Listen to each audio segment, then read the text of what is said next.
Lesu TV Gombe.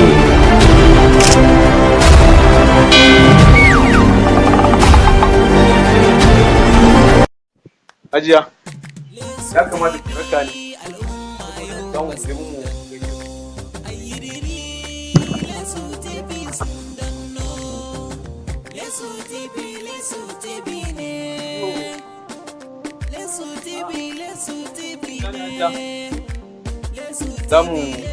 za mu gaishe su, muna gaishe su za mu shige asibiti, a je an yi azzar.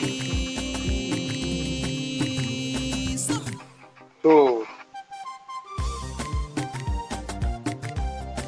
salamu alaikum warahmatullahi. An samu gida?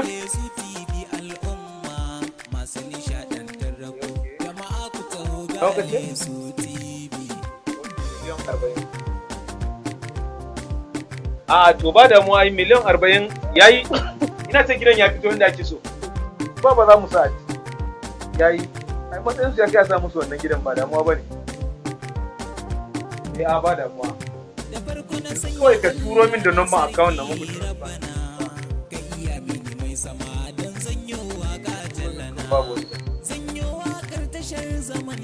Alhaji, na ji kana magana za ka sayi gida har miliyan 40? Miliyan 40 ne su ba zan saya. Alhaji har gida har na miliyan 40 za ka cire wannan maƙudan kuɗin ka ce za ka saya su baba? To ni ban yadda a saya musu wannan gidan ba. Ga wani gidan 400 a nan gurin na laka? Ni kan a gani na ai ya kamata ka saya musu gidan nan da ake. To ai hajiya ni ina ganin girman su baba ya kai a ce an saya musu wannan gida. Ban yadda ka sayi gida har na miliyan 40 ba, wannan ai zai zama albazaranci. Ba damuwa bane. Duk abin da kika ce shi za a yi. Ni ba zan zamanto zan miki musu. Gidan 400 yan je an saya musu ba damuwa bane. Wannan duk umarnin da kika faɗa shi za a yi. Ni ba wani matsala. Daman gida ne na so in saya musu na miliyan 40. Yanzu dillalan suka kira ni. Daman na sashe duwa min gida ina so rana ɗaya kawai su ba su ji labarin an saya musu gidan miliyan 40. Ga wannan muka musu aka ai mun mutunta. Su ƙarasa rayuwarsu ita da baba. Gane? In Allah sa aka yi haka kin ga ai ba mu da. To amma kuma inda kin ba da shawarin cewa a saya musu na 400 hakan za a yi. Ni ba da matsala yan saya musu gidan 400. Abin da kika faɗa shi za a yi. Kana kira su sai na sanar da su akan cewar kawai ya bar maganar turo nan ba.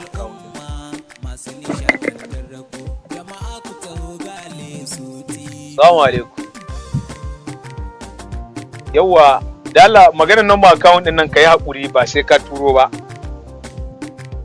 Ka bari kawai maganar cinikin nan mu hakura da shi mu bari. Saboda Hajiya ta ce akwai wani gida nan na laka gidansu makoci. Ina ganin kuma kawai hakan za a yi magana ya ƙare. Abinda Hajiya ta faɗa shi za a yi. Ba damuwa to na gode. Na gode. Ba da labarin abu sai wani abu ya bijiro zaka ji ne in Allah ya yarda. Amma Hajiya na yi mamaki wallahi. Wai mutum da iyayensa a ce za a saya musu gida na miliyan 40 sai ki zo kina cewa wai ke kar a saya musu. Ni abun ya ban mamaki wallahi. Yanzu ma'aifiyar ki kina mata hasada. Ka masu baba ta kake so ka siya wa gidan? What? Ka siya musu kawai. Ha? To da fa ma'aifiyar ki nake nufi. Kina nufin da wanda me yake nufi da? O da kina nufin ma'aifiya ta ce? Wa rashin mutuncin naki da ma akan ma'aifiya ta ke nufi ko? What? To ai kin yi kanki ne. Wallahi bakin cikin kanki kika yi wa. Dan Allah Allah ji kai hakuri wallahi ban dauka su baba ta kake nufi ba. Wallahi ba abin da zai san saya. Ai tun da kika ce a saya musu 400 magana ya kare. Na naira 400 shi za a saya musu.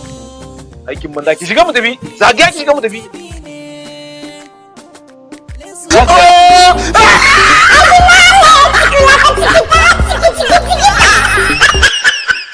Ku danna subscribe a tashar Lesu TV domin samun daɗaɗɗen shirye-shiryenmu da zarar mun ɗora. Lesu TV